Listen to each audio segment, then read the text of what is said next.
biz hozir Mendeleyev teoremasini isbotlashga harakat qilamiz. Ya'ni Mendeleyev teoremasi qanday foydalanadi? Ya'ni a k ni k ga nisbati ko'paytirilgan b n ga nisbati ko'paytirilgan d s ni d a ga nisbati. Ya'ni hammasi ko'paytmasi 1 ga teng. Ya'ni buni qanday isbotlaymiz? Isbot quyidagicha bo'ladi.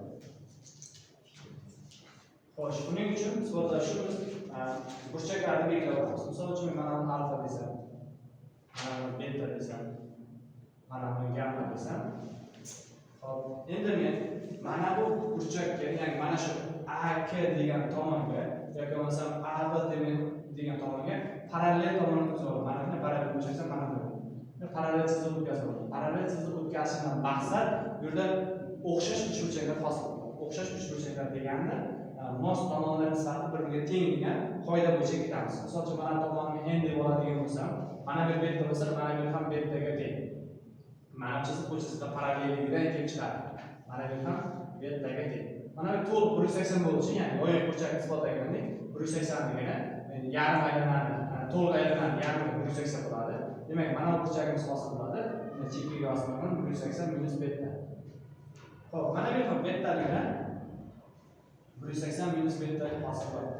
Gamma bo'lsa, mana bu ham gamma. Chunki vertikal burchaklar bir-biriga teng. Mana bu gamma ekanligi kelib chiqadi. Xo'sh, undan keyin endi isbotlashga urinib ko'ramiz.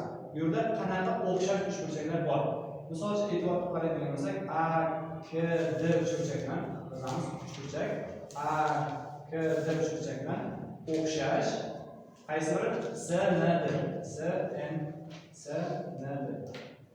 Qaysi har biriga farqli? S, N, D uchburchagimiz o'xshash. O'xshashligidan mos tomonlar nisbati bir-biriga teng. Xo'p, keyin yana bitta narsaga e'tibor berishimiz kerak.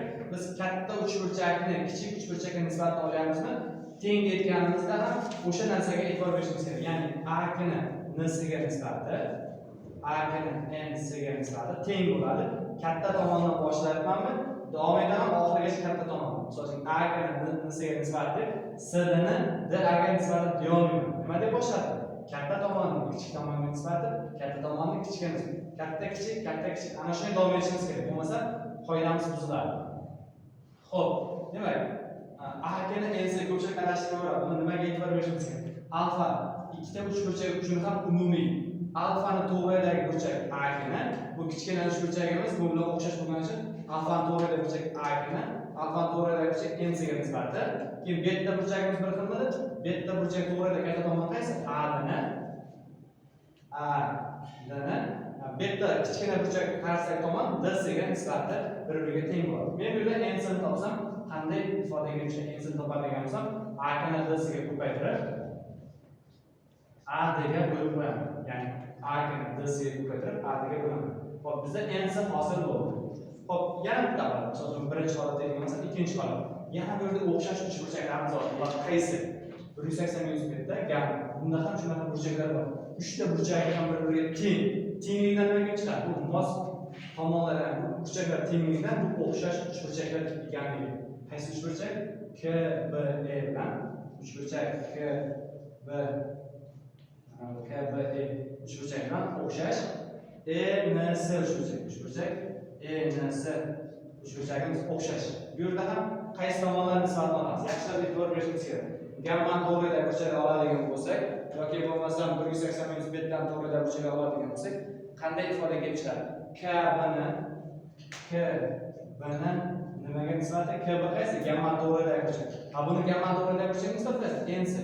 Mana, gamma to'g'ridagi burchak K, B ni, bu gamma to'g'ridagi burchak N ga nisbati. Hop, endi qaysini olamiz? E'tibor berib qaraydigan bo'lsak, yana bu yerda o'xshash uchburchak bor. Qaysi? 180 minus beta, 180 minus beta ikkalasiga o'xshash bor. 180 minus betadan to'g'ridagi tomon B ni, bu 180 minus betadan to'g'ridagi tomon, mana bu sayt tomon E, S.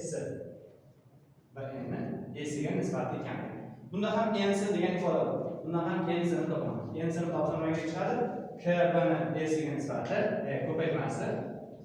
K, B ni E ga ko'paytmasi va B ga nisbati ifodasi kelib chiqadi. Mana shu ifoda kelib chiqdi. Endi ikkita ifodani bir-biriga bo'lib yuboradi. Bo'lganda nima hosil bo'ladi?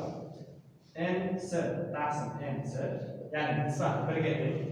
Xo'p, A AK ko'paytirilgan DS taqsim AD taqsim KB ko'paytirilgan E'si bo'lamiz. KB ko'paytirilgan E'si xo'sh, makrajga BE. Xo'p, mana bu ifoda birga teng, birdan yozib ketaman. Tushunasiz, sal ketadi. Endi umumiy makraj berib yuborsam bo'ladi. Ya'ni umumiy makrajni o'zi yoqqa ko'paytirib yuboraman. AK ko'paytirilgan DS taqsim AD teng, buni bunga ko'paytirib yuboraman. Nima hosil bo'ladi? KB ko'paytirilgan E'si taqsim BE. Hosil bo'ladi. Endi xo'sh, bundan nima qilamiz? Uni hammasini bu tarafga bo'lishni o'tkazaman. Bo'lish qilganimda AK ni KB bu yoqqa bo'lish o'tadi. AK ni makrajga tushadi. AK taqsim KB tomon ko'paytirilgan BE bu tarafga ko'paytirib suratga tushadi. BE taqsim E'si buning makrajga tushadi. BE taqsim E'si ko'paytirilgan DS tepada turaveradi. DS ni nimaga nisbati? DA ga. AD desak hamma to'g'ri bo'lmaydi, DA desak hamma to'g'ri bo'lmaydi. DA ga nisbati teng. Xo'p, hammasi bir tarafga o'tib ketgandan so'ng bu yerda qanday ifoda bo'ladi? 1 degan ifoda bo'ladi. Ya'ni bu bilan formulamiz isbotlanadi. Ya'ni AK ni KB ga nisbati, BE ni E'si ga nisbati va DS ni DA ga nisbati 1 degan ifoda hosil bo'ladi.